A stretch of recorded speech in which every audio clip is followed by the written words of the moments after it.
Ces dernières semaines, pour les vacances, les téléspectateurs de M6 peuvent retrouver chaque midi une Fanteminte aux commandes du 12.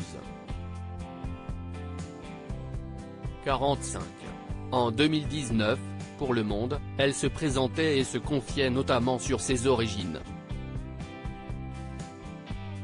Ce mardi 8 août 2023, la 8e de finale de la Coupe du monde de football féminin est attendue.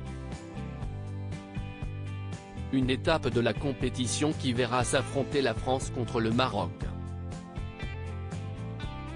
À cette occasion, le journal du 12.45 de M6 propose une édition spéciale des 12h15 avec aux commandes de Fanteminte.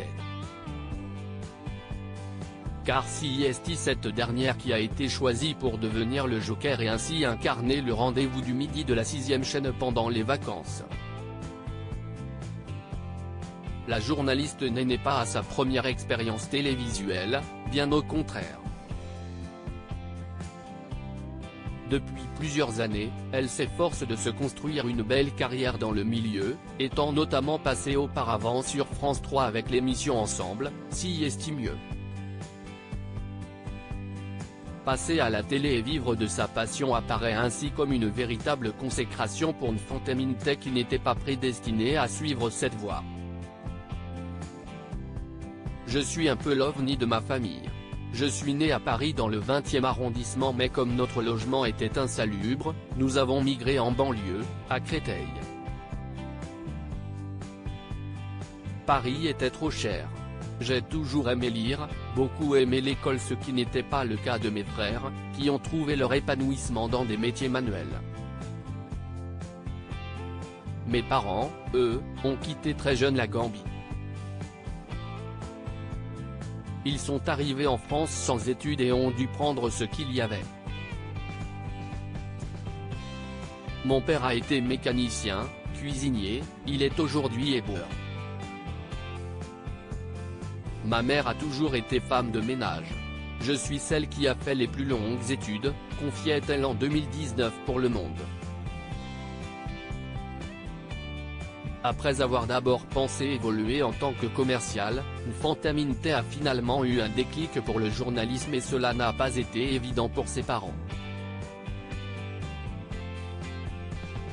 J'ai vu la détresse dans leurs yeux. Le milieu du journalisme ne leur parlait pas du tout. J'ai donc passé un deal, terminé au moins mon master pour avoir un plan B. Ensuite j'ai multiplié les expériences, j'ai raté tous les concours écrits des 14 écoles de journalisme reconnues, mais j'ai pris une autre porte, celle de l'apprentissage. J'ai utilisé mon CV et mes expériences qui montraient que j'avais envie, faisait-elle savoir. Une audace et une persistance qui lui ont permis de réaliser ses rêves. Mais pas question pour une Fanteminte d'être réduite à une fille d'immigrés. Je refuse d'être ambassadrice d'un parcours, celui de la fille d'immigré qui a réussi et qui est sortie de sa misère.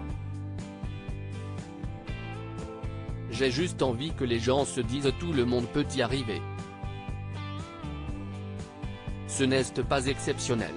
J'aimerais qu'un jour on ne fasse pas d'article parce que une Fanteminte, noire, femme, a réussi à être présentatrice d'un JT.